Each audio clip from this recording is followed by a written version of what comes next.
Wassalatu wassalamu ala rasulillahi wa ba'd. Kita masih pada poin yang ketiga, menyadari bahwa perbedaan itu ada. Ya. Pasti ini beda. Dan harus tahu apa titik-titik perbedaan itu. Sehingga kita bisa memahami dan bisa menentukan sikap yang terbaik buat kita. Di ayat Al-Quran disebutkan sifat yang dimiliki oleh perempuan yang tidak ada di dalam laki-laki. Apa itu? Dikisahkan oleh Allah, saya sebutkan kisahnya, nanti kita simpulkan. Allah mengisahkan sifat perempuan ini berkaitan dengan kisah Nabi Yusuf. Nah, Anda harus ngerti bahwa ini loh sifat perempuan ya. Wa qala niswatun fil Madinah imra'atul azizi turawidu fataha an nafsi. Perempuan-perempuan di kota mengatakan bahwa istri raja menggoda pembantunya. Yaitu maksudnya siapa? Nabi Yusuf. Qad syaghafaha hubba. Hatinya sudah dikuasai dengan rasa cinta yang membabi buta terhadap si pembantu ini. Kemudian perempuan-perempuan ini bilang, inna lanaraha fi dhalalim mubin. Sungguh ini perilaku yang berada dalam kesesatan yang nyata. Masa istri raja senang sama pembantu? Gitu. Pertanyaannya, apakah ungkapan ini celaan? Apa yang dimaksud dengan ungkapan perempuan-perempuan ini? Apakah yang dimaksud perempuan ini lagi mencela istri raja yang suka sama Nabi Yusuf? Hah? Apa? Kesannya apa? Mencela. Jadi mereka perempuan-perempuan di kota mencela istrinya raja. Kan gitu kan? Bukan. Redaksinya memang terkesan itu. Tapi yang dimaksud oleh perempuan-perempuan ini bukan mencela. Apa yang dimaksud oleh mereka? Lanjutkan ayatnya. Falamma sami'at bimakrihinna. Istri raja dengar ucapan perempuan-perempuan kota. Bimakrihinna, ternyata ucapan perempuan itu hanya tipuan. Imam Sa'di mengatakan ucapan perempuan-perempuan kota itu bukan mencela. Ini bukan mencela. Laisal maqsudu bihi mujarradul laum wal qadhi fiha. Ucapan mereka ini bukan dalam rangka mencela istri raja. Tapi innama aradna an yatawassalna bihadzal kalam ila ru'yati Yusuf allati futinat bihi imra'atul aziz. Tetapi perempuan-perempuan kota mengutarakan kata-kata yang terkesan mencela itu, sebetulnya dia punya niatan. Apa itu? Perempuan-perempuan ini kepengen ngeliat Yusuf. Jadi perempuan-perempuan itu pengen ngeliat Yusuf. Di mana di mana istri raja tergoda dengan Yusuf. Mereka pengen ngeliat.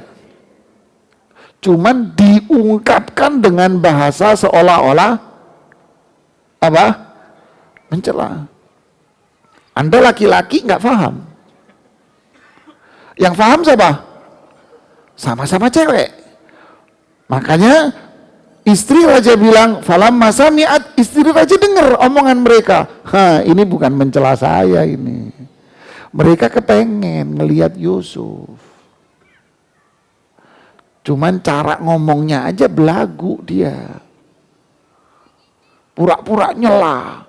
Padahal dia pengen. Akhirnya apa? Nah, ini punya tipuan Istri raja juga punya tipuan. Akhirnya nipu juga. Apa itu? Arsalat ilaihinna. Akhirnya diundang tuh cewek-cewek. Diundang apa undangannya? Makan malam, makan. Wa a'tadat lahunna muttaka'a. Maka terjadilah kisah yang kita dengar itu. Ya kan, mereka duduk, disiapin apa? Pisau, buah apel. Padahal menyiapkan ini semua bukan tujuannya untuk makan apel, bukan. Ya kan? Habis itu Yusuf suruh lewat. Ya dipotong tangannya dia sendiri. Apa kesimpulannya?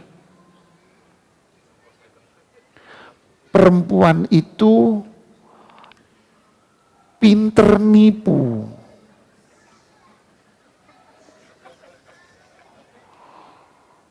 Dia akalnya panjang dia.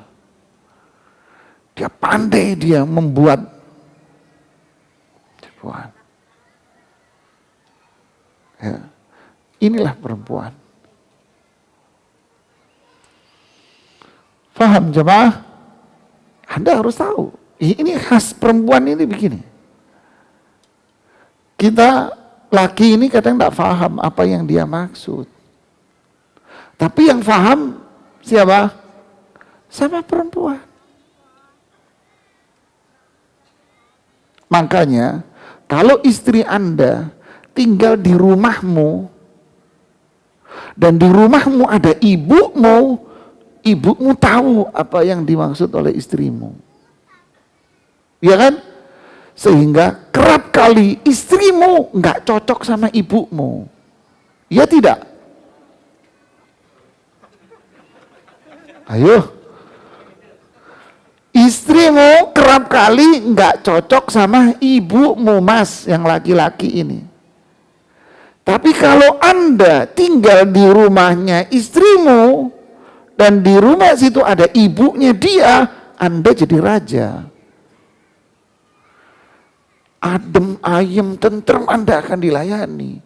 Tapi kalau Anda tinggal di rumahmu, istrimu suruh tinggal di rumahmu dan di sana ada ibumu, setiap hari perang Bratayuda. Fahami itu, ini perbedaan. Dia pintar bikin strategi, itu perempuan pintar. Yang laki kadang polos. Oh, maksudnya gini. Polos. Kasih contoh sederhana, ini sederhana ya. Pulang pengajian, boncengan naik motor. Mas, atau ngomong ayah, atau ya.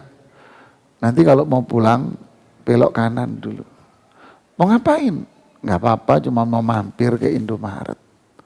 Mau ngapain ke Indomaret? Aus, beli minuman. Anda polos. Indomaret beli minuman. Polos Anda. Anda polos kayak wong deso itu, mas, polos. Ini tipuan nih. Anda berhenti Indomaret, masuk supermarket, menang saya, kata perempuan istri Anda. Ngapain di supermarket? Bener beli minuman? Kagak, nggak beli minuman dia. 2 kresek pulang itu. Paling kenceng ketawa aja sampai. 2 kresek nanti pulang. Ya apa enggak? Iya, itu khas perempuan sudah. Anterin ke supermarket, mau ngapain? Mau beli minyak goreng. Bener gak beli minyak goreng? Iya, tapi temenannya banyak banget itu. Wah, pintar dia urusan begini, siasat pintar dia.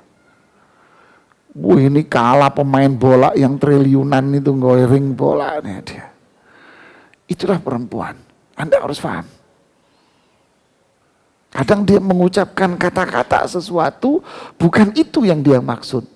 Ada sesuatu di balik kata-kata itu yang dia inginkan. Kalau Anda nggak paham, Anda bisa berantem setiap hari. Contoh, terkesan di rumah Anda itu dia bawel, cerewet sama Anda. Terkesan dia marah-marah sama Anda. Terkesan dia begini. Kayak tadi, terkesan dia mencelah istrinya raja. Padahal yang dia maksud apa? Pengen ketemu Yusuf. Sama, dia terkesan ngomel-ngomel di depan Anda. Kalau Anda hamba Allah yang polos, kayak wong deso, Mas. Taunya apa? Ini istri saya kok ngomel-ngomel aja sih, marah-marah aja sih. Anda kan gitu kan? Padahal ada sesuatu di balik itu. Kenapa dia ngomel sama Anda? Apa? Anda yang lebih tahu apa? Tapi perempuan ngomel, marah. Sebetulnya apa? Sebetulnya dia itu pengen Anda perhatian sama dia. Pengen Anda megang dia, pengen Anda meluk dia, pengen Anda muji dia. Tapi caranya begitu. Terus kamu ini marah-marah aja. Tambah ngamuk dia itu gituin. Wong dia nggak marah kok Anda bilang marah. Dia nggak marah itu. Anda nggak paham dia. Sudah ngomel-ngomel, senyumin aja. Ya. Berarti apa? Dia butuh perhatian Anda. Dia butuh Anda duduk sama dia, ngobrol, Anda puji. Itu yang dia mau. Itulah perempuan. Apa hubungannya Ustaz? Ya nggak ada hubungan. Lah terus apa hubungannya tuh perempuan mencela suaminya raja, istrinya raja. Padahal yang dia pengen ngelihat Yusuf. Hubungannya apa? Ada hubungan? Gak ada hubungan. Tapi paham gak tuh cewek? Paham, sama-sama cewek. Anda laki polos. Karena laki 1 tambah 1, 1. Simple, dia pakai akal. Inilah uniknya watak perempuan. Jadi kalau istri Anda marah-marah, jangan dilihat marahnya, ada sesuatu yang dia mau. Apa yang dia mau? Wallahu alam, ada sesuatu itu dia. Dia sayang sama Anda, dia pengen cari perhatian, dia mau apa? Pengen Anda perhatiin lebih, ini, itu. Ada aja, pokoknya dengan gayanya begitu. Ada yang dengan gaya ngomel, ada yang gayanya diem aja dicuekin Anda. Kamu seharian diem, cuekin Anda, pergi. Makanya jadi istri itu yang rajin ngaji, Anda salahin, oh berantem kamu. Anda tidak paham wataknya perempuan. Anda tidak paham. Kenapa diem? Ada sesuatu yang dia cari. Faham jemaah? Padahal udah nikah ini tidak paham Anda. Anda tidak ngerti istri Anda. Itulah uniknya siapa? Perempuan. Ya. Dia punya tipuan dia. Yang kedua, perempuan itu apa? Itu wataknya, khasnya dia. Rasulullah SAW yang mengatakan, Innal mar'ata khuliqat min dil'in wa inna a'waja ma fi dil'i a'la. Perempuan itu diciptakan dari tulang rusuk. Dan tulang rusuk yang paling bengkok itu atasnya. Ini Rasulullah SAW yang bilang. Ibnu Hajar al-Asqalani menjelaskan hadis ini di Fathul Bari. Mengatakan apa? Yang paling bengkok dari perempuan itu atasnya. Kata Ibnu Hajar apa? Mulutnya.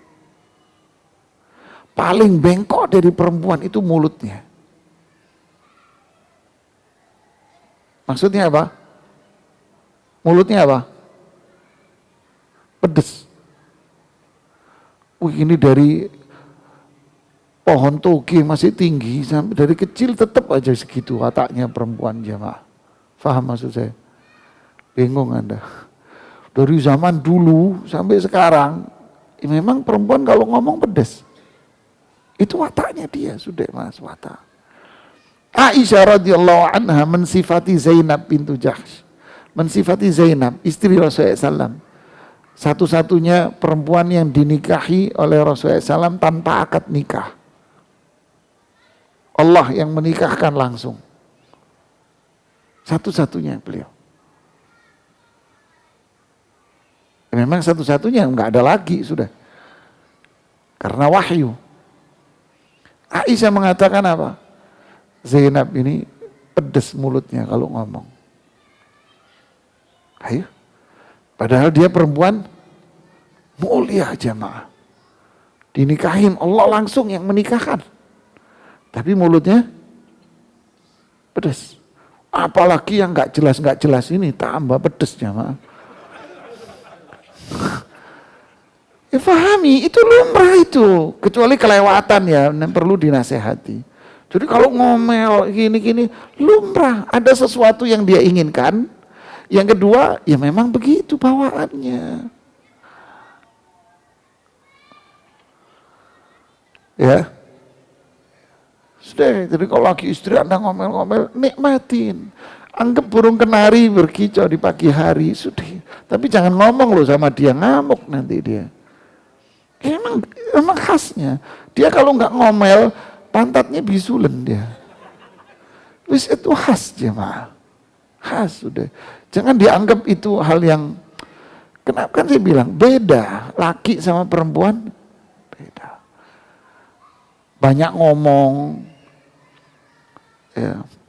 Sampai orang psikologi itu bikin penilaian bahwa dalam hitungan semenit atau berapa menit gitu, perempuan bisa mengucapkan kata-kata berapa? Sampai 5.000. Laki 350 doang. Ngomong seperlunya. Kalau perempuan 5.000 semenit bisa. Ngomong panjang dia udah. Itulah perempuan. Coba kelihatan perempuan sama perempuan duduk. Bisa diem dia. Wangel suruh diem jamaah. Padahal yang diomongin semuanya nggak penting. Nah itulah perempuan. Kalau duduk sama Anda, dia pengen itu mengutarakan apa yang di benaknya. Semua yang di otaknya pengen diutarakan semua sama dia. Dia nggak bisa diem. Yang di sini ya pengen diucapin semua, pengen dikeluarin. Kalau laki kan betah nyimpen sesuatu di otak kan betah dia kan. Kalau perempuan nggak bakal betah dia. Pengennya diceritain. Tahu nggak tadi pagi? Saya lagi capek. Oh nggak bisa, marah dia. Terus dengerin aja. Nah inilah perbedaan yang harus paham. Kalau laki apa Ustadz? Laki kan berpikir. Sehingga penyakitnya itu apa? Dua. Adamul hilm al-ajalah. Ghadab. Harusnya apa? Dua sifat mulia. Hilm sama al-ana. Seperti yang dipuji Al-Ashaj Abdul Qais.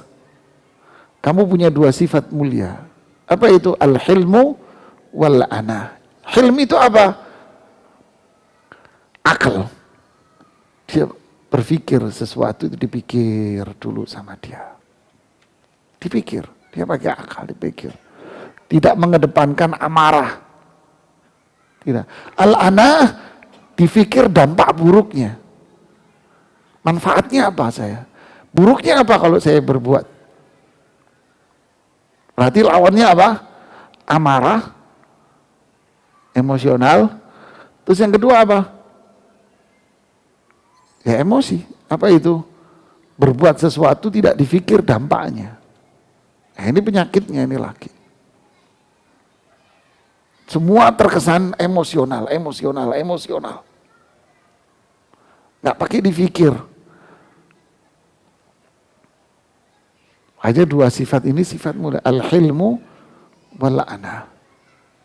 Yuhibbuhum Allah. Dua sifat ini Allah cinta. Kalau ada orang punya sifat ini, suami punya sifat ini, Allah cinta sama dia. Ibnu Qayyim mengatakan 3 pintu setan yang bisa ngerusak kehidupan kita. Apa salah satunya? Marah, lalai. Yang ketiga, kalau nggak salah, apa al-hawa, kalau nggak salah hawa nafsu apa? Amarah. Ini pintu setan. Nggak mikir, tidak melihat dampaknya ke depan, asal jeplak, emosionalnya langsung di. Kenapa? hawa nafsu yang dipikir, tidak melihat kondisinya orang. Ya sudah, yang terjadi apa akhirnya? Perang Anda, rumah Anda. Karena kita tak paham. Tak paham. Yang perempuan, pahami, laki seringkali begini. Nah, apa sikap yang harus kita lakukan?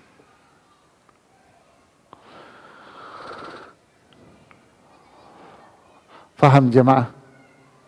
Paham sekarang kasusnya? Mau dilanjutkan? Lanjut ya? Ntar tak bukain materi saya berikutnya.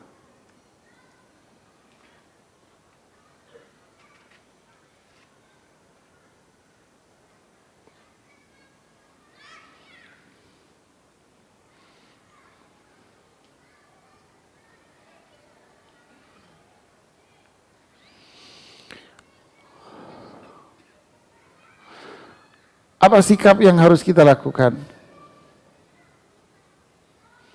Ya. Lihat ini. Konsep yang tadi semua ya. Sebelum saya bicara, ada nukilan menarik di sini jemaah.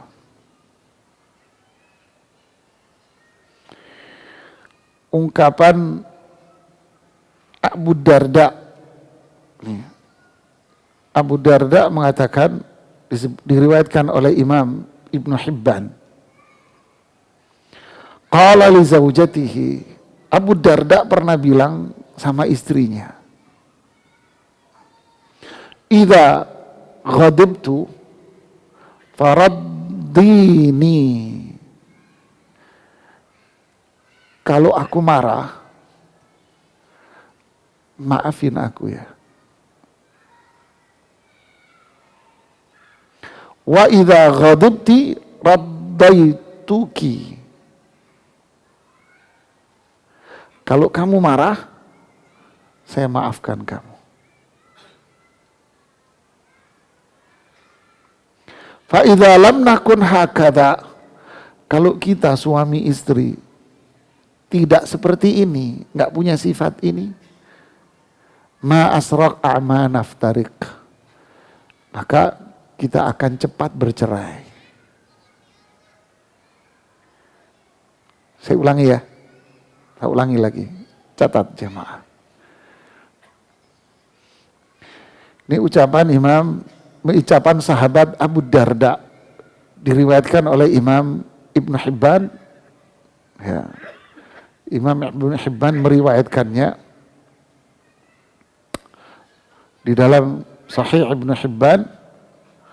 Dan Ibnu Asakir meriwayatkan juga dalam Tarikh Damaskus.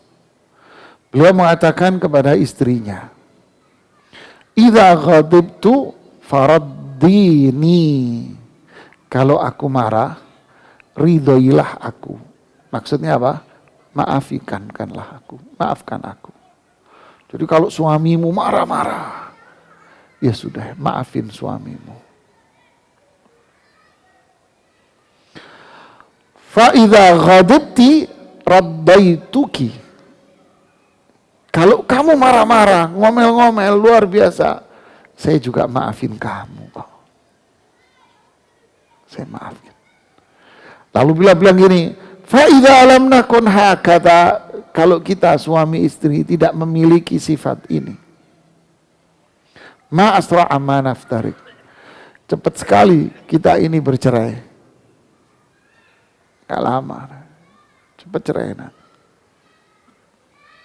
Paham? Oke, saya nukil lagi ucapan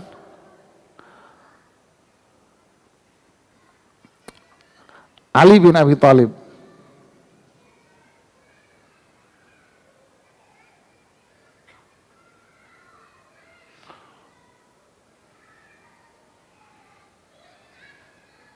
Mana tadi hilang jamaah?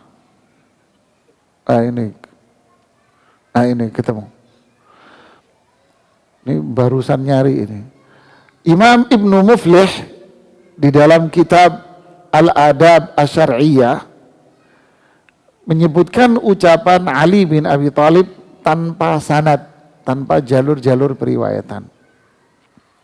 Ali bin Abi Thalib mengatakan, syartu suhbah, syarat pertemanan. Berarti apa? Siapa teman yang paling dekat? Istri dan suami Anda. Ya, istri dan suami kita, inilah teman yang paling dekat. Syarat pertemanan, Ali bin Abi Thalib mengatakan ada 3. Langgeng nanti. Apa itu? Iqalatul asrah, memaafkan kesalahan.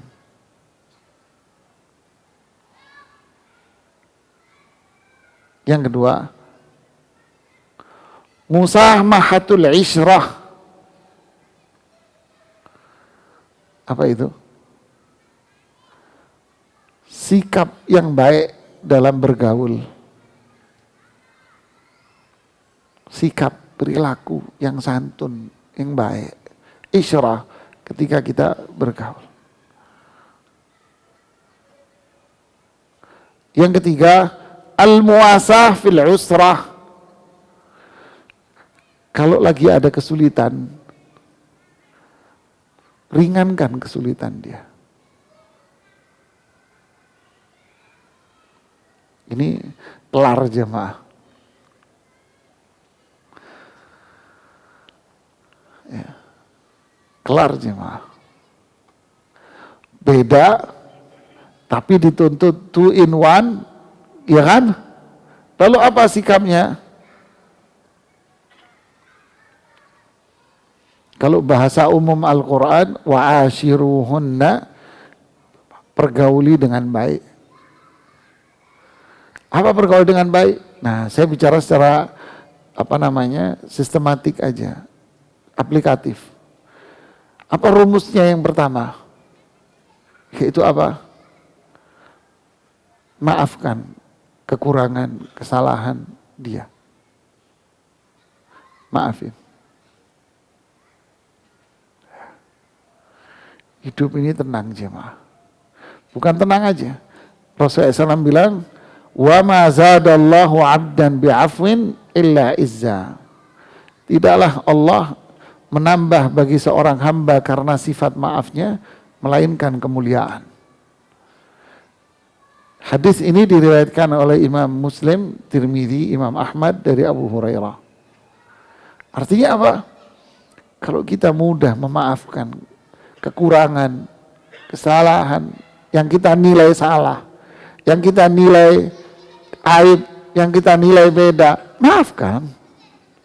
Maka rumah tangga kita ini jadi apa? Mulia. Ini janji Allah dan Rasulnya, mulia aja. Ini ngomel-ngomel, ya sudah diemin, senyumin aja. Maafkan dia. Mungkin ada sesuatu yang dia inginkan. Ya itu yang perlu Anda lakukan. Mungkin dia perlu Anda dekat sama dia, perlu dirayu, perlu dibelai dan sebagainya lah. Ini mau tua, mau muda sama saja. Ya, maafkan dia. Begitu juga perempuan, suaminya marah-marah, ini, maafkan dia. Nanti semua kehidupan rumah tangga ini jadi apa? Jadi mulia. Bahkan di dalam surat Syura ayat 40 Allah mengatakan, "Faman 'afa wa aslah fa ajruhu 'ala Allah." Siapa yang suka memaafkan dan dia berbuat baik, maka pahalanya hanya di sisi Allah. Jadi kalau pasangan Anda salah, menurut Anda dia berbuat salah, berbuat kurang baik, maafkan dia. Dan trik yang kedua, cara yang kedua adalah apa? Lakukan kebaikan sama dia. Nah, jadi ini manajemennya, fikihnya. Yang pertama maafkan, yang kedua apa? Berbuat baiklah sama dia. Walaupun dia lagi marah-marah, suamimu marah-marah begini, maafkan dia dan lakukan perbuatan baik sama dia. Dan maafkan, terus Anda berbuat baik, oh selesai. Marah-marahnya nggak akan lama. Sebentar, batu aja ditetesin air jadi apa? Lobang. Ya, lobang dia. Anda maafkan, Anda berbuat baik sama dia. Imam As-San'ani beliau mengatakan bahwa hadis Abu Hurairah tadi itu artinya kita disuruh memaafkan kesalahan dan membalas kesalahan dia dengan kebaikan, seperti pada surat Syura ayat 40. Maafkan, balas kesalahan dia dengan kebaikan. Kemudian nomor 2, Imam San'ani mengatakan orang yang mudah memaafkan itu akan bertambah kemuliaan dan keutamaannya. Dia akan mulia, berarti rumah tangganya mulia, banyak malaikatnya di rumahnya berarti. Pahala dan kemuliaan yang tinggi di akhirat yang memiliki sifat maaf. Ini penjelasan Imam San'ani di Subulus Salam.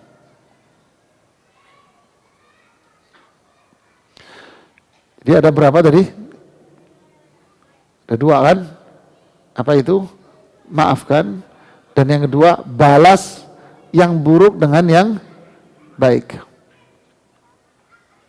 Ada yang ketiga. Ya.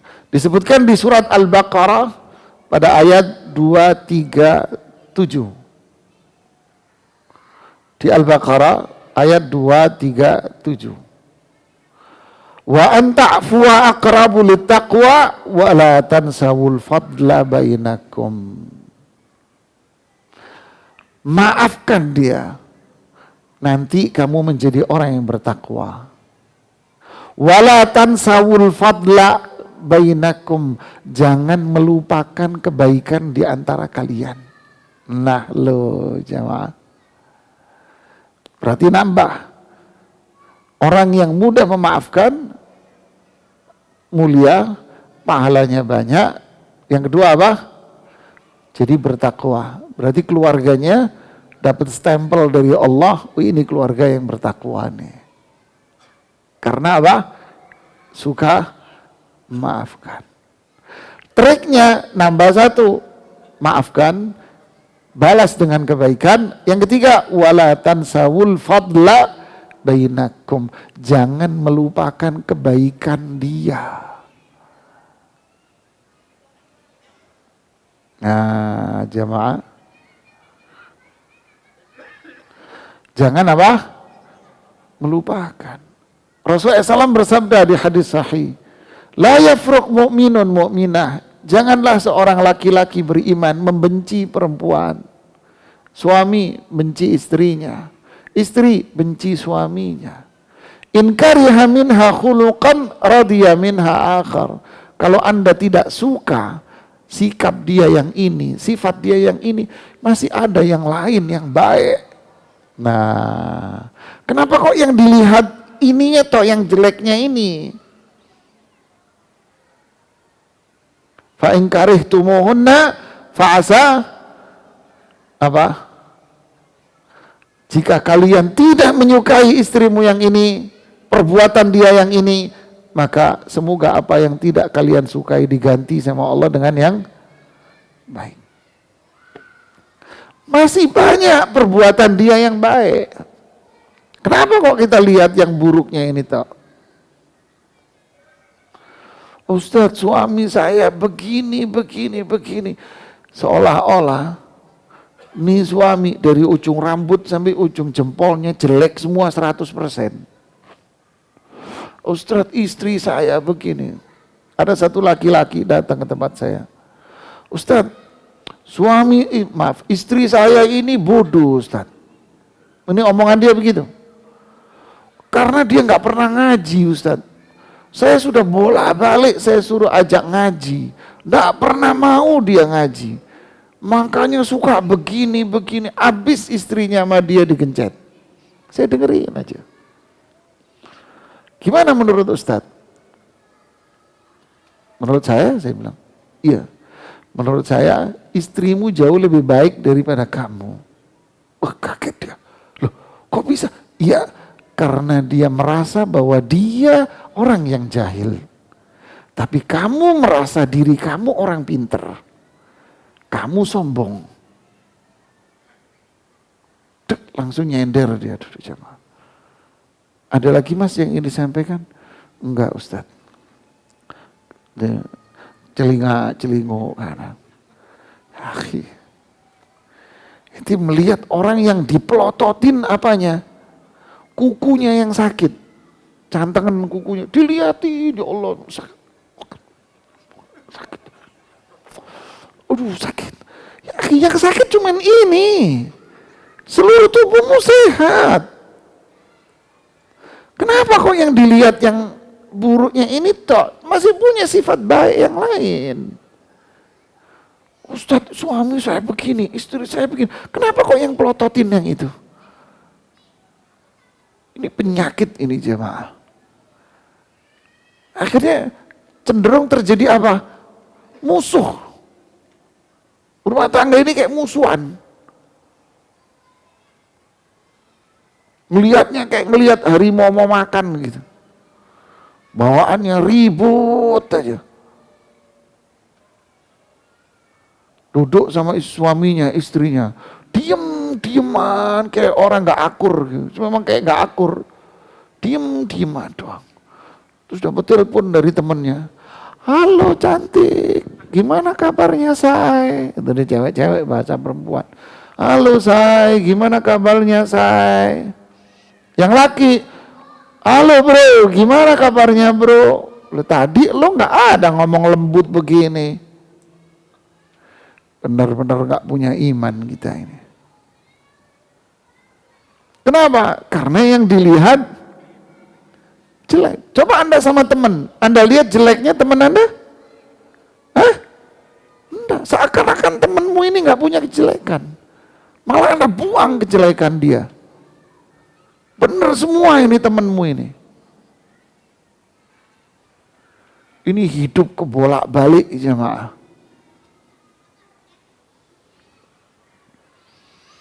Inna lillahi wa inna ilaihi raji'un.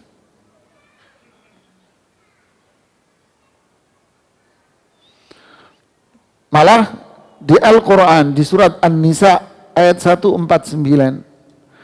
Au ta'fu an su'in fa innallaha kana afuwan qadira.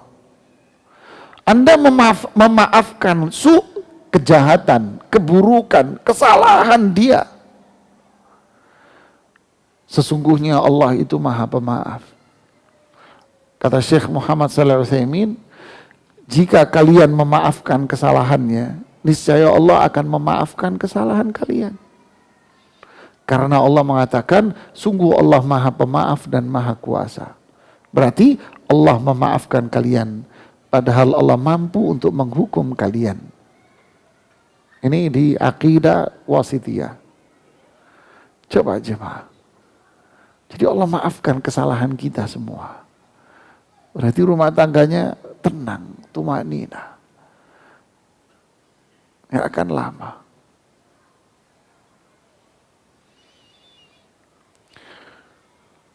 Jadi inilah jemaah.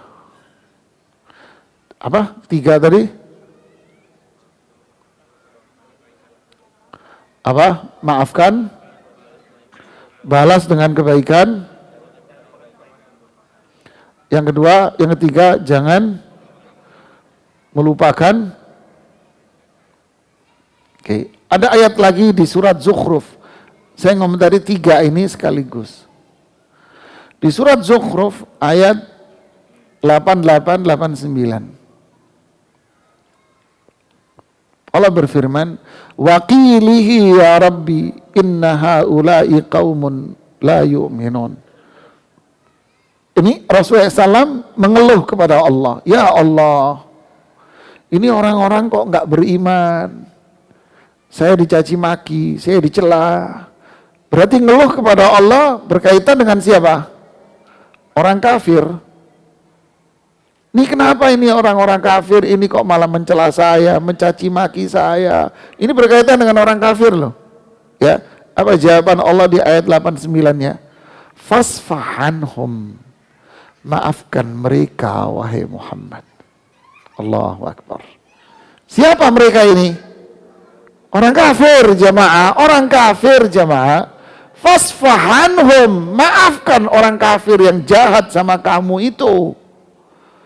Lalu Allah bilang apa? Waqul salam. Apa? Balas kejahatan dia dengan kebaikan. Ucapkan kata-kata yang baik.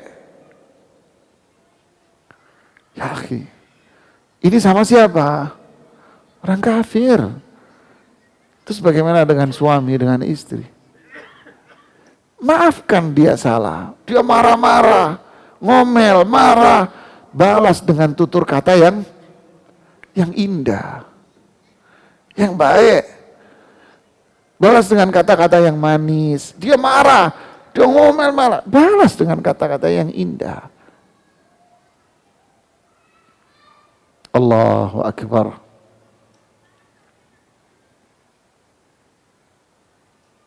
Dan masih banyak ayat-ayat yang berkaitan dengan apa? Disuruh memaafkan orang kafir. Ada beberapa ayat. Subhanallah. Ya. Wala tansawul fadla. Ya. Jangan benci. Ngelihat ini masih banyak yang baik, yang lain. Oke?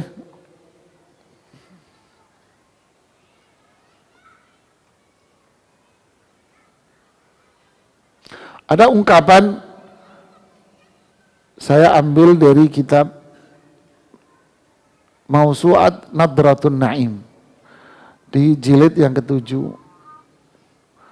Ucapan Khalil bin Ahmad Al-Farahidi. Ini gurunya imam yang kita kenal dengan nama Sibawai, ahli nahwu itu. Mengatakan, maaf itu Anda tidak menghukum seseorang yang memang layak dihukum. Allahu Akbar. Wah, angel ini jamaah. Wah, angel ini. Maaf itu Anda tidak menghukum seseorang yang memang layak untuk dihukum. Anda memaafkan dia. Allah itu Maha Pemaaf dan Maha Pengampun. Bahkan disuruh apa? Ucapkan kata-kata yang baik. Ya. Kalau istri kita, suami kita, saudara kita, dia masih punya kebaikan yang lain. Ingat kebaikan dia.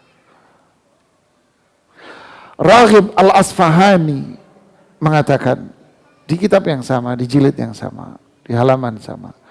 Maaf itu meninggalkan dosanya. Lihat jemaah. Maaf itu meninggalkan dosanya. Maksudnya saya memaafkannya. Artinya apa? Saya berkeinginan untuk meninggalkan kesalahan dan dosanya. Dan berpaling dari itu. Tinggalkan kesalahan dan dosa dia. Ini namanya maaf. Jadi maaf itu meninggalkan dosanya. Saya memaafkannya. Artinya, kata Raghib Al-Asfahani, saya berkeinginan untuk meninggalkan kesalahan dan dosanya. Saya tinggalin, maksudnya saya lupakan, saya tutupi kesalahan dia. Udah, saya anggap tidak ada. Saya berpaling dari dia. Maaf, saya berpaling dari kesalahan dia. Sudah. Subhanallah jemaah.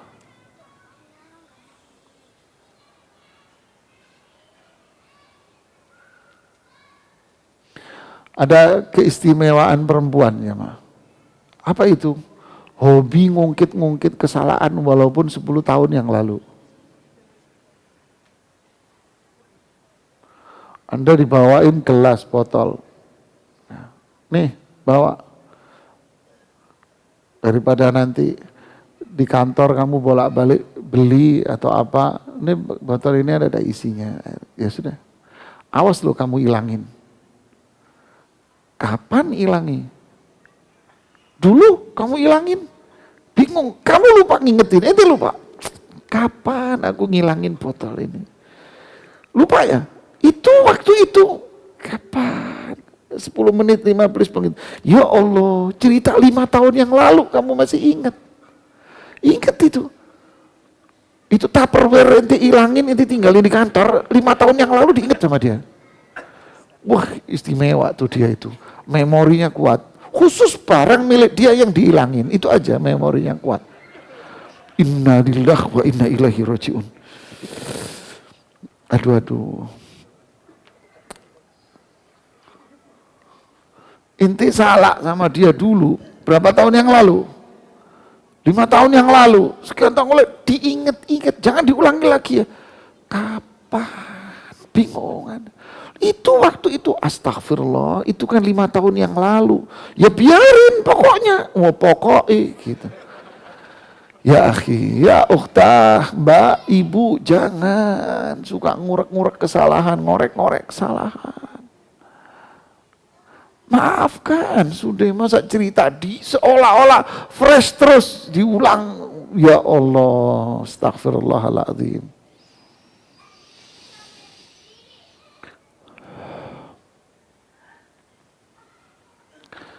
Jadi maaf, bersikap yang apa? Baik, jangan melupakan kebaikan.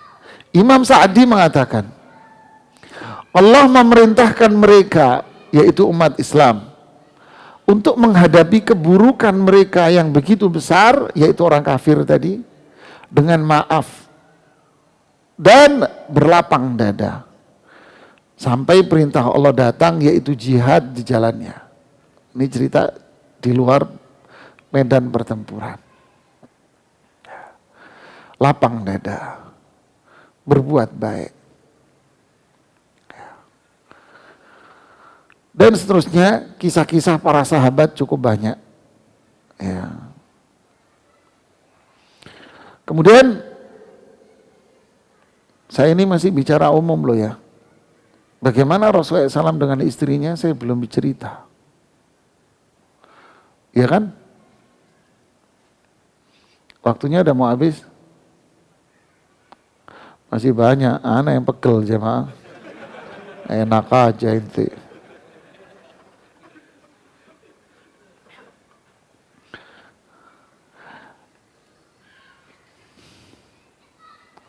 Imam An-Nawawi menambahkan yang keempat.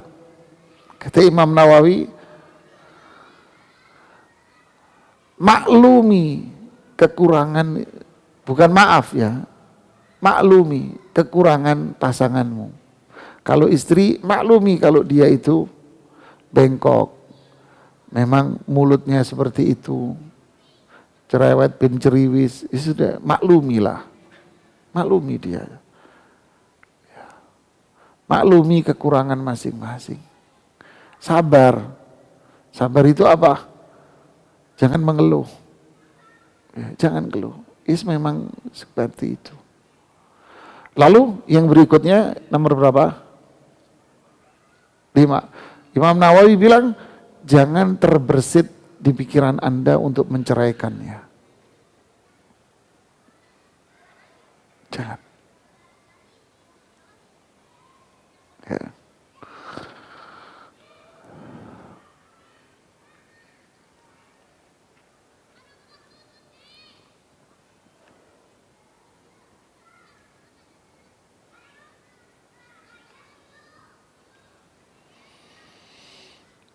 Kemudian saya singkat ya, bagaimana Rasulullah Shallallahu Alaihi Wasallam dengan istri-istrinya.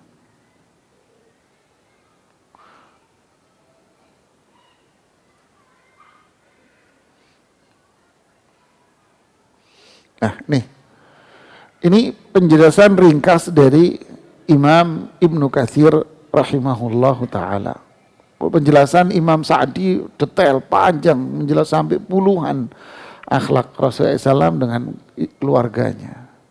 Ibnu Katsir mengatakan kana min akhlaqihi annahu jamilul isra daimul bishri. Bahwa termasuk akhlak Rasulullah SAW kepada keluarganya adalah sikapnya yang baik. Sikap perilakunya itu baik, santun baik. Yang kedua, daimul bishri, selalu cerah, ceria, senyum. Selalu senyum. Punya duit, nggak punya duit ya senyum jamaah.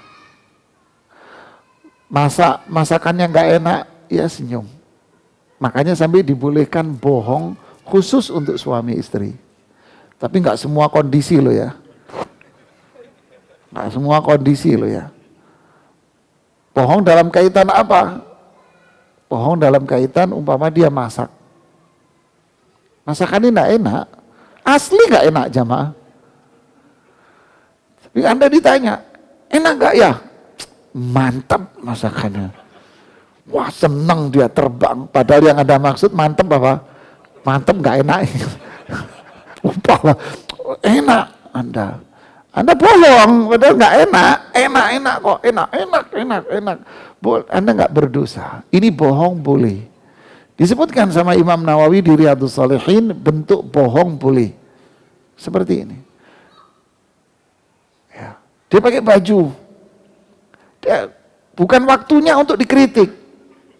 Baju enggak jelek bajumu, bukan waktunya. Tapi kondisi di mana dia minta dipuji. Gimana? Bajuku bagus gak? Bagus. Senyum dia. Padahal enggak. Ya, sampai seperti itu. Daimul bishri, selalu senyum. Yudaibu ahla, selalu bergurau, senda gurau dengan istrinya, main. Nah ini yang kurang sekarang kita. Mainan handphone masing-masing sudah hidup sendiri-sendiri di rumah. Tidak ada bercanda, bergurau, obrolan, komunikasi, lah maafi. Wa yatalattaf bihim. Berikutnya kata Ibnu Katsir, Rasulullah SAW itu tutur katanya pun lembut kalau ngomong.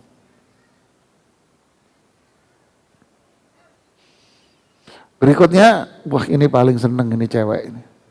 Yuwasi'uhum nafaqatahu, uang belanjanya ditambahi terus. Wah asik dia. Kapan? Ya kalau punya duit lebih. Anda punya uang lebih, Anda kasih lebih dia. Nah ini menunjukkan bahwa duit Anda, wahai laki-laki, jangan dikasih istrimu semua. Ini manajemen rumah tangga yang salah ini. Kacau ini. Yang ngajarin kamu siapa? Gajimu dikasih dia 100% ini. Bahlul ini. Anda jadi bego nanti akhirnya. Kenapa? Karena yang pegang uang itu dia yang jadi penguasa. Wala tu'tus sufaha'a amwalakum allati ja'alallahu lakum fiha qiyama. Jangan kamu serahkan uangmu semuanya kepada perempuan-perempuan yang lemah-lemah. Allah yang bilang di Al-Quran. Ini enggak gajinya 100% dikasih istrinya. Yang nyuruh siapa? Anda melawan hukum Allah ini. Makanya akhirnya apa? Suami enggak berfungsi jadi kepala keluarga. Yang jadi kepala keluarga siapa? Istrinya. Ente jadi sayur oyong, bahlul bengkok. Alah ngomong sih belak-belakan kalau saya ya. Kalau saya ngomong belak-belakan saya. Ente dari sayur oyong, bukan jadi oyong, bukan. Sayur oyong. Jadi timun digodok, bengkok akhirnya. Karena gak punya duit, ente gak megang apa-apa. Mau beli ini minta izin istri, beli ini minta izin istri, beli ini minta izin istri. Kebalik, harusnya istri Anda yang selalu meminta izin kepada Anda. Anda yang pegang uang. Oh dapat rezeki lebih, tambahin. Tambahin rezekinya. Berarti duit dipegang siapa? Suami, ini sekarang ya, gajian, transfer ke rekening istrinya. Waduh, ini nggak berjalan sesuai Quran ini. Akhirnya inti dapat jatah penjara ya akhi. Tahu jatah penjara? Dikasih uang transport sama uang makan. Tahu deh jatah penjara deh. Mau begini nggak punya duit, mau begini minta izin istri, sono minta izin istri, sono minta izin istri. Mau ngirim duit ke ibu Anda, duitnya nggak Anda pegang, dipegang sama siapa? Istri. Sedangkan istri Anda sama ibu mau perang Bratayuda. Ya mana mau dia? Kamu itu transfer aja ke ibumu. Kebutuhan kita ini masih kurang. Mulai pinter otaknya dia. Tadi. Diaduk inti sama dia. Tapi satu sisi, dia tak segan-segan transfer ke ibunya dan saudaranya. Tapi transfer ke ibumu nggak mau dia. Beralasannya 1000. Pinter kok. Mau lulus SD, mau kuliah tetap pinter ngomong. Saya bukan menyudutkan perempuan, sama sekali tidak. Tidak. Tapi ini loh Quran. Lihat Ibnu Katsir bilang, yuwassi'uhum nafaqatahu. Anda kasih kelapangan urusan duit. Berarti yang megang siapa? Suami. Ini dampaknya buruk, jemaah. Banyak dampaknya. Laki wafat. Akhirnya harta warisan dipegang sama siapa? Istrinya yang berkuasa. Suaminya wafat, dikuasai sama istrinya. Seolah-olah milik dia semua 100%. Semua dia bebas. Ini fenomena di Indonesia. Merata ini. Ana bilang ibu-ibu superhero ini begini. Ini dampaknya sampai seperti ini. Karena semasa hidup dia yang berkuasa. Jadi kembalikan fungsinya seperti yang Allah perintahkan di Al-Quran. Anda yang pegang kebutuhan istri Anda penuhi. Bukan belit, dipenuhi. Anda butuh apa? Dipenuhi. Kalau memang punya duit. Ya. Oke, berikutnya wa yudhahiku nisa'ah. Senantiasa bercanda dengan istrinya, dengan suaminya.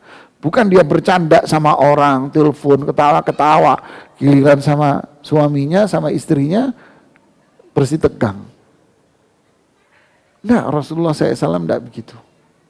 Dia bercanda. Hatta innahu kana yusabiqu Aisyah ummul mu'minin. Yatawaddad ilaiha bidzalik. Bahkan pernah Rasulullah SAW lomba lari sama Aisyah. Tujuannya apa? Ya untuk membangun kasih sayang, komunikasi, bercanda, gurau, keakraban, lomba. Qalat sabaqani Rasulullah sallallahu fasabaqtuhu. Pertama, saya kalah, kata Aisyah. Yang kedua, saya yang menang. Ya, kalimat keindahan intinya.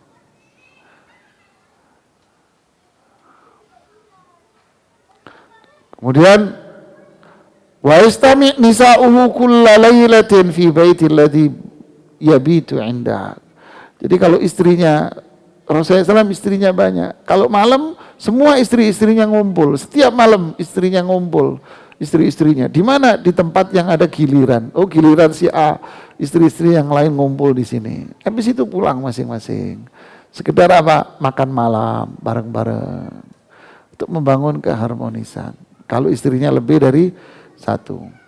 Fayaqul ma'ahunnal asya. Ya, makan malam bersama mereka. Fi ba'dil ahyan, enggak setiap malam enggak, kadang-kadang. Artinya apa? Ya Anda kumpul sama anak-anak, makan di rumah bareng. Ya, kita dulu sama orang tua kita, abah kita, umi kita dulu. Enggak boleh kita makan sendiri, masuk ke dapur, ngambil air, ambil makan nasi sendiri, ngambil sendiri. Oh, diketok kita sama umi kita dulu. Enggak boleh. Kenapa? Enggak, tunggu abimu dulu. Lapar nih, enggak, tunggu abimu datang. Sampai abi kita datang, umi kita nyiapin, kita makan bareng sama orang tua, sama saudara kita. Dulu begitu. Sehingga terjalin apa? Obrolan, kebersamaan. Sekarang mamanya makan di luar sama ibu-ibu, anaknya makan mie instan di rumah. Iya kan? Ente di luar makan sama teman-teman di restoran, anak-anak di rumah makan apa? Mie instan. Hada zulm ya akhi. Zulm. Ini kezuliman ini. Anda biarkan anak-anak di rumah makan seadanya. Saya pernah duduk di satu restoran sama teman-teman, di sebelah saya ada ibu-ibu, nggak jauh mejanya. Lagi ngobrol sama ibu-ibu, seru banget, pokoknya rame lah restoran itu. Nggak lama ada telepon, rupanya anaknya. Yang jelas omongannya itu suaranya nggak kenceng, sebelahnya dengar. Ya sudahlah, kamu makannya di situ ada tuh, itu ada mie instan di situ. Bikin aja mie instan, ya. Nanti mama sebentar lagi pulang, ya, udah dimatiin. Ya, ibunya makan di restoran. Anak bilang sama syuf, ada zulm ada. Harusnya apa? Tunggu sebentar, mama bawain dari restoran makanan. Sebentar ya. Ya akhi, dia makan enak, anaknya dibiarin makan mie. Seperti itu. Rasulullah SAW bilang apa? Antu ta'imahum fima ta'imta. Kamu kasih makan anakmu, istrimu, suamimu. Khususnya yang suami ini. Kamu kasih makan istrimu, anakmu, makanan yang kamu makan. Wa antaksuwahu fima kasauta. Kamu beliin pakaian apa yang kamu pakai. Ente beli sepatu mahal-mahal. Anak ente beliin sepatu merek BKT. Allahu Akbar ya akhi. Merek apa? Pasar malam. Astagfirullahaladzim. Ya beliin lah yang standar. Ini hadis Rasulullah SAW loh. Wallahu a'lam bishawab. Saya kira sampai di sini aja dulu ya. Panjang tentu bahasannya. Semoga bermanfaat buat kita, semoga bisa merefresh kembali kehidupan rumah tangga kita di rumah ya. Wallahu a'lam bishawab. Ya. Silakan pertanyaan dibacakan.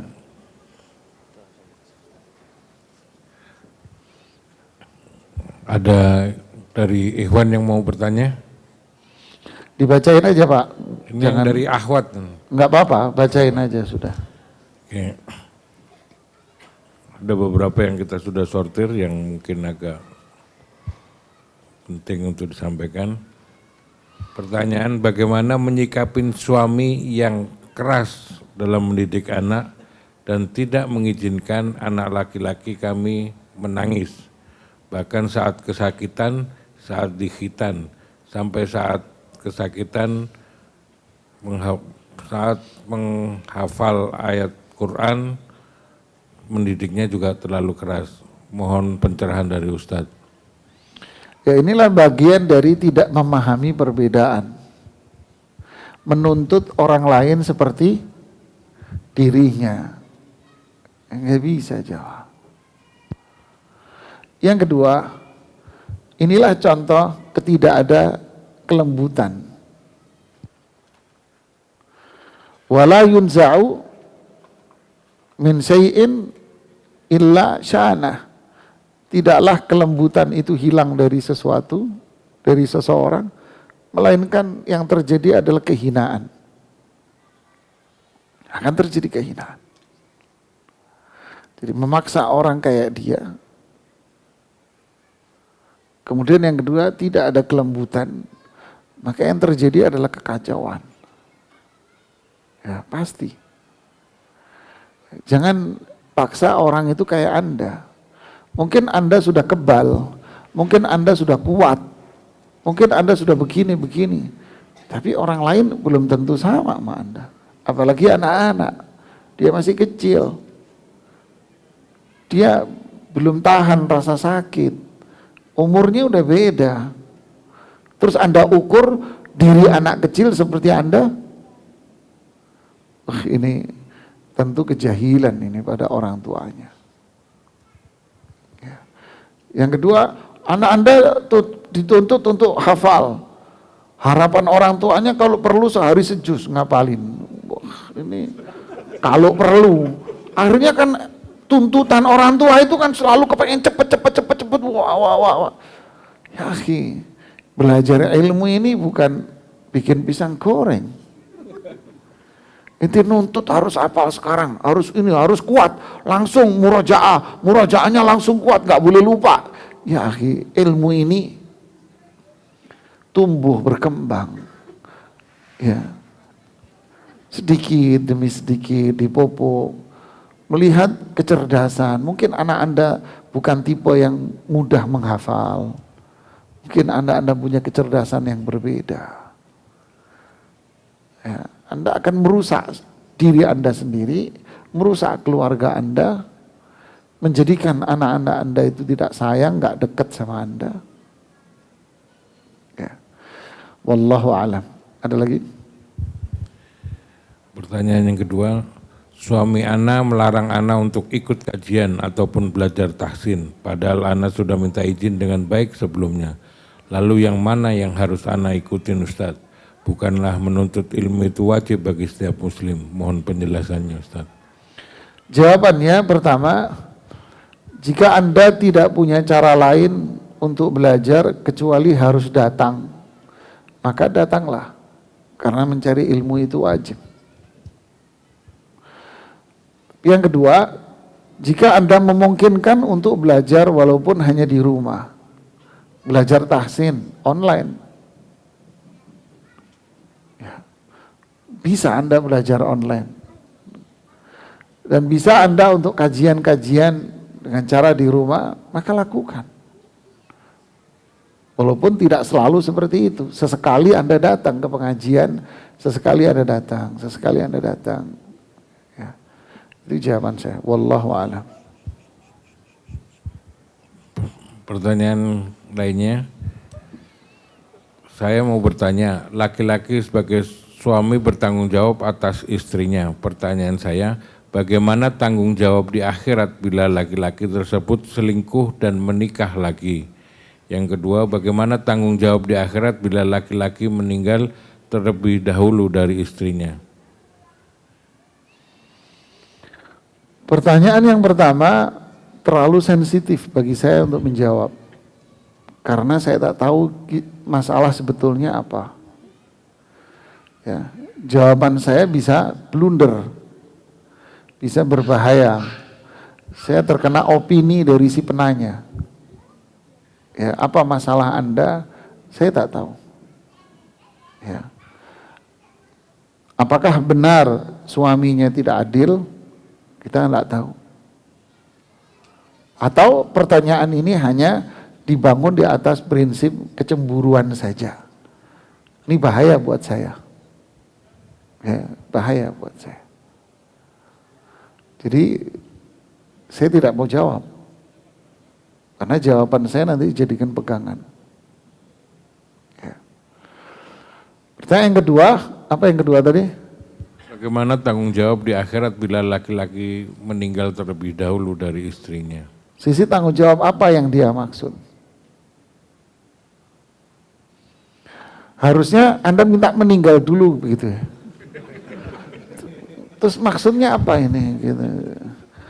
Terus maksudnya Anda minta meninggal duluan. Kalau Anda meninggal duluan, Anda nuntut lagi nanti. Nggak boleh kawin lagi. Jadi apa yang dimaksud dengan pertanyaan ini juga tidak jelas. Ya, wallahu a'lam. Oke, pertanyaan selanjutnya. Anak-anak semakin hari semakin malas dalam ibadahnya. Apakah karena melihat ayahnya yang mundur dalam ibadahnya dikarenakan tuntutan usaha yang menyita waktu? Suami berpatokan mencari nafkah cukup wajibnya saja. Jadi apa langkah-langkah yang... Jawabannya iya benar. Salahul abna bisalahil aba. Kesolehan anak itu akan dipengaruhi oleh orang tua. Ya, karena yang dilihat siapa? Orang tua. Kalau orang tuanya mulai males, ya anaknya akan males. Anaknya akan males. Ya.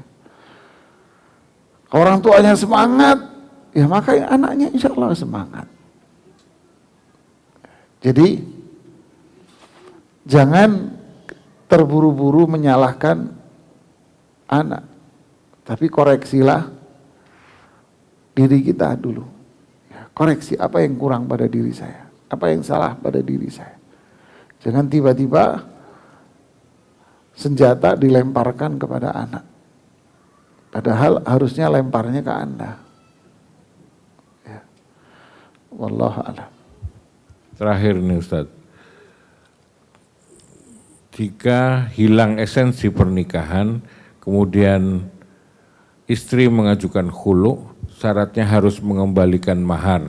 Bagaimana jika si istri tidak mampu? Bagaimana solusinya Ustadz? Solusinya pertama, kenapa harus menggugat cerai? Emang tidak ada solusi lain kecuali hanya cerai? Jangan berpikir setiap masalah saya harus cerai. Setiap masalah saya harus gugat cerai. Seseorang yang berpikir seperti itu, Anda tidak akan bisa menikah sama siapapun. Kenapa? Siapapun yang Anda menikahi, pasti Anda akan bermasalah sama dia.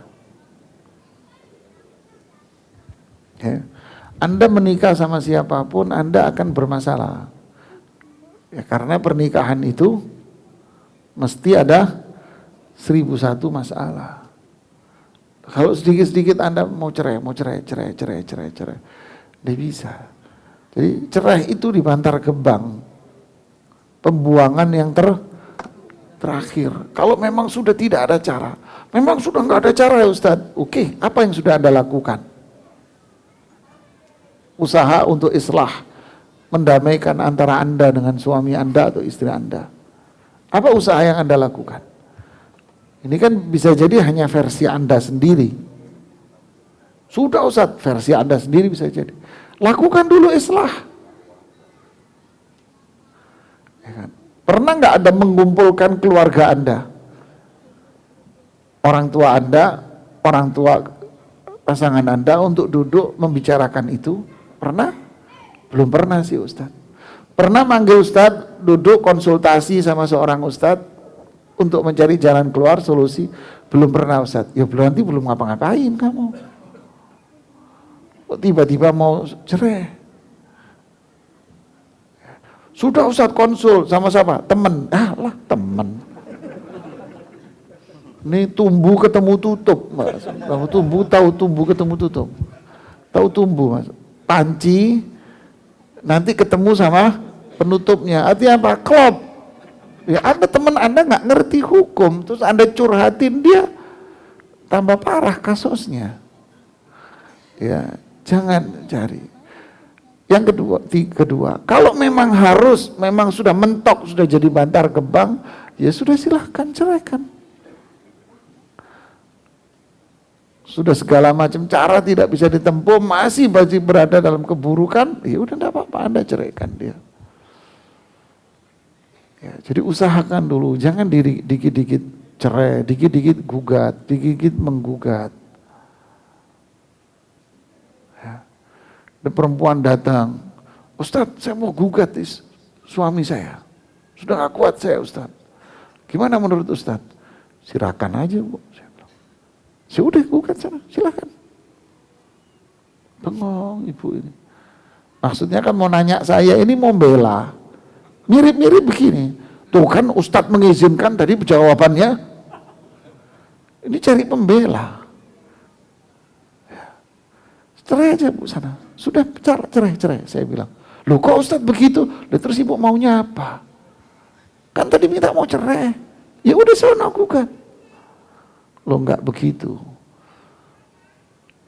Jangan membohongi diri. Manusia ini diciptakan oleh Allah apa? Berpasangan. Ini bisa manusia hidup sendiri.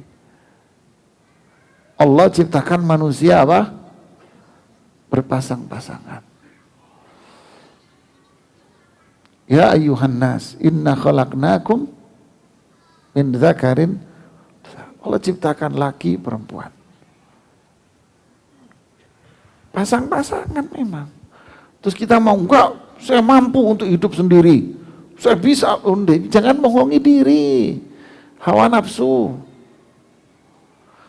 Jadi terus apa solusinya? Cari jalan keluar. Jangan segala sesuatu cerai-cerai. Berdoa sama Allah. Bangun, minta tolong sama Allah. Berdoa sama Allah. Agar Allah memberikan jalan keluar. Nanya kepada ustadz yang faham, yang ngerti. Ya. Kalau memang mentok, ya silakan ajuin gugatan ke pengadilan sana. Lewat pengadilan. Nanti pengadilan yang memutuskan gugatan Anda. Ya. Wallahu a'lam. Baik, mungkin Ikhwan ada yang bertanya, silakan.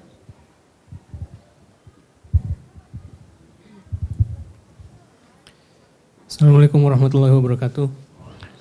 Waalaikumsalam warahmatullahi wabarakatuh.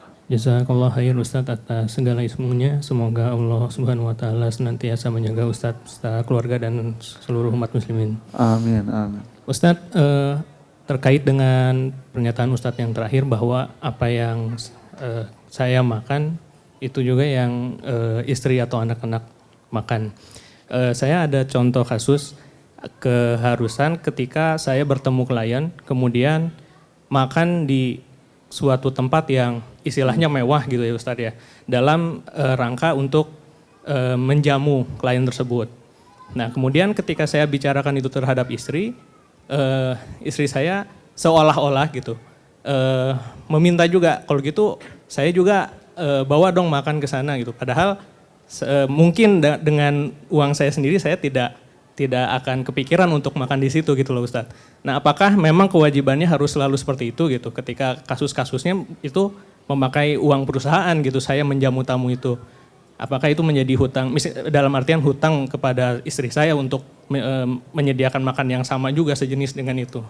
Demikian Ustadz, terima kasih. Assalamualaikum warahmatullahi wabarakatuh. Assalamualaikum warahmatullahi wabarakatuh. Itu bukan pernyataan saya. Itu adalah hadis sahih. Ya, ada beberapa redaksi riwayat seperti riwayat Abu Dawud, wa at'imta idza ta'imta. Kasih dia makan apa yang kamu makan. Waksuha idza kasauta. Kasih dia pakaian apa yang Anda pakai. Ya. Itu juga riwayat-riwayat yang lain. Apa kewajiban kita terhadap pasangan kita ya Rasulullah? Antu ta'imahu fi ma ta'inta. Kamu kasih makan dia apa yang kamu makan. Ya. Kemudian kalau dalam pertanyaan tadi Anda makan karena urusan kantor, otomatis kantor yang bayar. Kemudian istri Anda jealous, pengen makan di situ juga. Maka ini cemburu yang bukan pada tempatnya. Maka Anda harus ngasih situ, habis gajimu ya. Habis gajimu nanti. Jadi istri ya harus tahu bahwa dia makan di situ bukan karena keinginan pribadi. Ini karena kantor yang makan. Makan steak bertiga, berempat. Ya, sekali makan 2 juta. Wala kelar aja maaf. Jadi bukan itu yang dimaksud. Ya, bukan. Ya Anda makan untuk diri Anda sendiri. Ya, untuk diri Anda sendiri. Kalau itu kan tidak, kalau itu untuk kepentingan kantor. Ya, wallahu a'lam.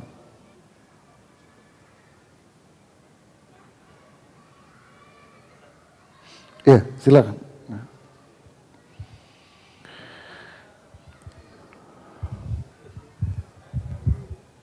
Hanya melanjutkan pembahasan yang tadi Ustaz, sekiranya istri itu masak terus nggak enak dibilang enak, berarti kan besok masak itu lagi Ustaz.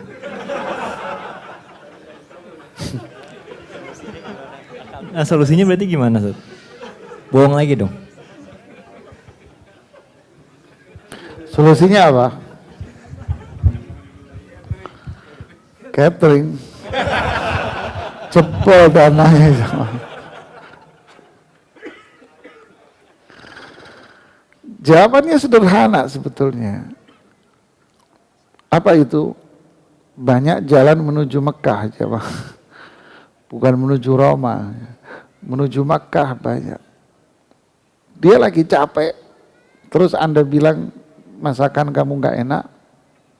Rasanya gimana perasaan? Ya kan? Ini satu. Yang kedua, ketika dia dalam kondisi sudah nyaman, udah enak, udah rileks, udah ini. Baru kamu sampaikan dengan bahasa yang lembut, santun. Bahasa lembut itu Anda tidak mengatakan, sebetulnya masakanmu tadi itu nggak enak loh. Ya salah kata-kata. Ya kan saya bilang banyak jalan menuju Makkah. Ya, maksudnya banyak redaksi kata-kata yang harus Anda pilih. Rasulullah SAW mengatakan, wa inna minal bayani la sihra. Tutur kata itu bisa membuat orang itu tersihir di hadapan Anda. Artinya kata-kata itu bisa mempengaruhi audiens. Ya, Anda puji, bagaimana? Oh enak. Berikutnya Anda mengatakan apa? Coba masakanmu yang tadi itu, ya bisa aja umpama ini contoh aja. Coba kasih ke kakakmu, bagi kak. Kenapa? Kasihan dia. Coba bagi kakakmu. Ya kan Anda bisa cara itu kan. Banyak cara kata-kata itu. Coba kirim ke mamamu. Emang kenapa? Ya biar seneng juga. Nanti didamprat sama dia. Bisa cara seperti itu. Bisa yang kedua, kalau Anda ngerti masakan, gimana? Enak. Nanti lain kali, kalau kamu tambahin ini mungkin lebih enak lagi. Nah, ini kan bahasa halus daripada Anda mengatakan, enggak enak nih makanan. Enggak. Kalau kamu tambahin ini mungkin lebih enak lagi. Kalau ini lagi mungkin lebih enak lagi. Coba kamu lihat. Enggak enak ya, makanya kau bukan. Ya, akan lebih enak gitu ya. Kan bahasa lebih halus. Anda perbaiki. Begitu pula masalah-masalah yang lain yang lebih sensitif gitu. Terkadang tidak bisa menerima kata-kata menyalahkan, itu sulit. Menyalahkan itu sulit, siapapun orang. Maka gunakan kalimat yang lain yang sifatnya tidak menyalahkan. Ini kamu tadi nyapu ya? Iya, kok masih kotor? Nah, kata-kata itu kan menyalahkan namanya. Gunakan kata-kata yang lain. Ya. Atau Anda bersihin sendiri. Karena Rasulullah SAW ala khidmatin min ahli. Bahwa Rasulullah SAW membantu istrinya di rumah. Ya sudah ambilin sapu, bersihin sendiri. Kenapa nggak bersih ya? Enggak, mungkin habis kamu bersihin ada anak-anak main atau gimana. Kan banyak kata-kata lain. Ya, jangan terlalu polos-polos banget gitu, saklek-saklek. Jadi kadang perlu menggunakan kata-kata yang lembut terhadap siapa? Perempuan. Karena dia tidak menggunakan dominan, tidak menggunakan akal secara dominan dia. Dia dominan menggunakan perasaannya dia. Ya. Wallahu a'lam. Ada lagi?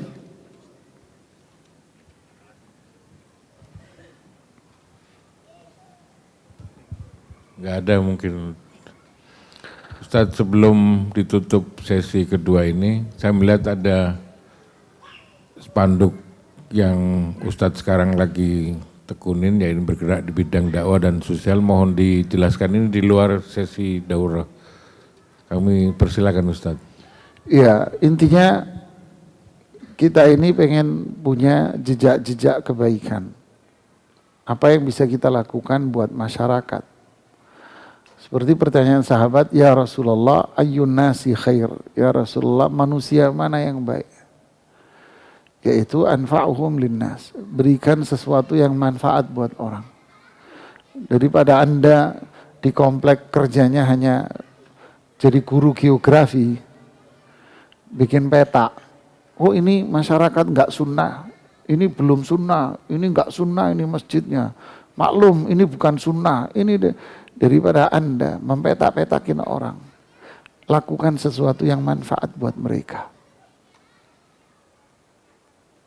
Apa itu?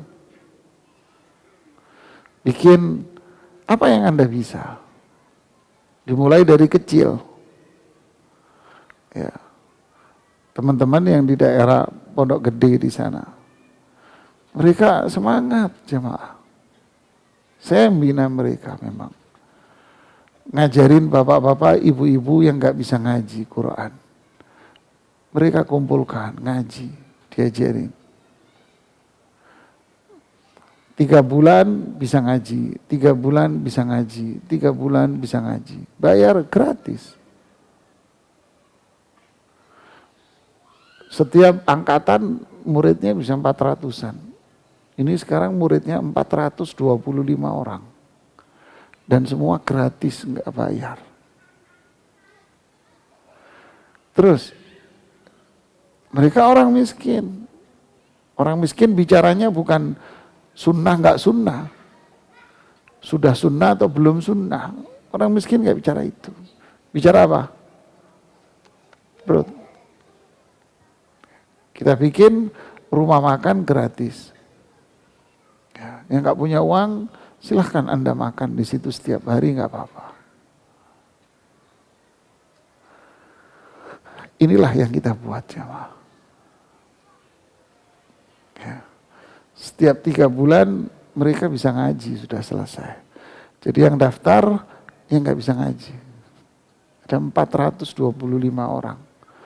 Angkatan kemarin 450. Ya. Setiap hari yang makan di restoran gratis 225 orang. Setiap hari.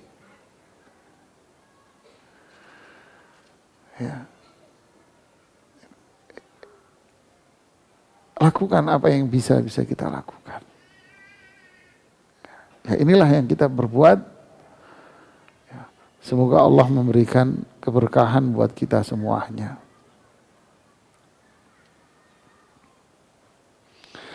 Ya, ini yang bisa saya sampaikan. Kadang orang berbuat itu dengan diri, kadang ada yang bisa berbuat dengan hartanya. Silakan, apa yang bisa Anda berbuat dengan diri Anda, dengan harta Anda, join dengan sedekahnya, Anda dapat pahala semuanya. Ya, ini yang bisa saya sampaikan, semoga manfaat buat saya dan kita semuanya. Mohon maaf jika ada yang kekurangan dari diri saya sendiri. Subhanakallahumma bihamdik, asyhadu an la ilaha illa anta, astaghfiruka wa atubu ilaik. Assalamualaikum warahmatullahi wabarakatuh.